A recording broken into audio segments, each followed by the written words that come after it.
So the other day I decided I wanted to film something.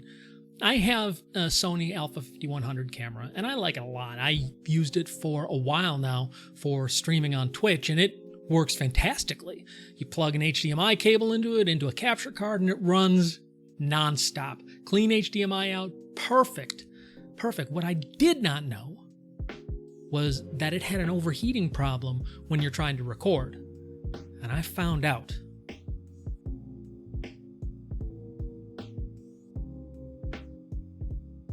I had to restart this camera like 5 or 6 times during the recording session. Eventually, I sort of jerry-rigged a little setup together so that I could make it work. But it struck me this like, that's terrible. And then I remembered that I have a Raspberry Pi with a teeny tiny little fan on it. And I thought to myself, I wonder if I could build a couple of fans and attach it to the back of the camera, and if that would work. So I looked up quickly on Amazon what these things cost. Like $6 for a pack of 2? Okay, I'm gonna give that a try.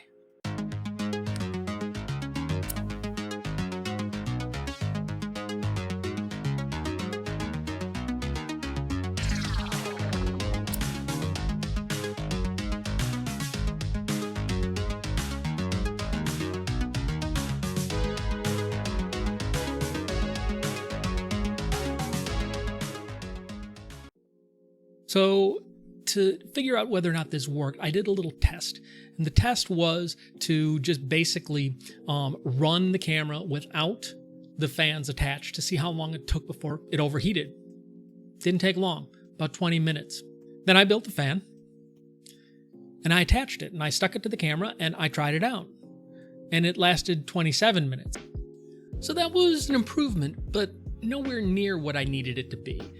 And I just kind of decided I was going to give up and it wasn't going to work. I kind of thought that the possibility that it was going to work was pretty low.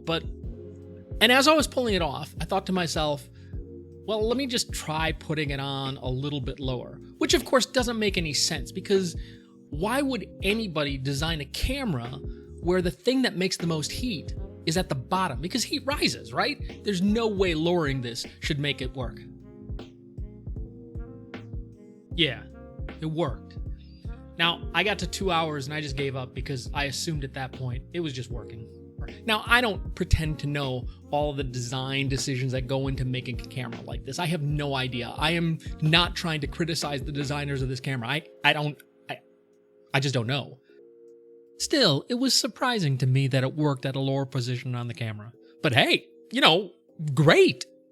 Now, this thing isn't perfect. There are a lot of trade-offs that come with this thing. First of all, these fans are not silent. So first of all, I've switched to the camera's microphone rather than my microphone here. And this is what it sounds like with the fans running.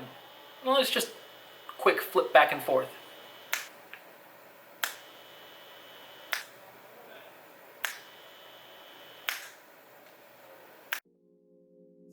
So if you want to use this, you probably are going to have to use an external audio source because that's loud and it's annoying.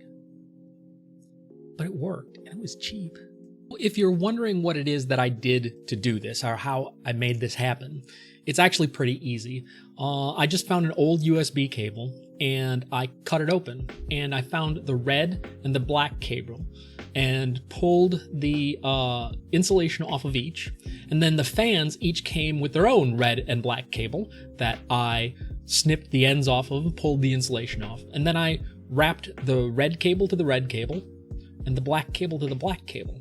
And then I just plugged it into a USB power source. In my case, it was a camera grip that included a battery. And then to put them together, I used some two-sided mounting tape that I had laying around, and you just peel it off and they stick together. And then I put them in a T on the back, and then stuck that to the camera, and that gave it a little bit of place for the air. The air blew into the camera from the outside in, and then that gave it a little place for the air to exit. Anyway, it was really, really easy. Anybody can do this. Now, I've left links in the description for all the parts if you want to get them. And while you're down there, hit the thumbs up if you like this. Don't hit the thumbs down unless you really didn't like it, but hit the thumbs up. Anyway, thanks for watching. See you next time.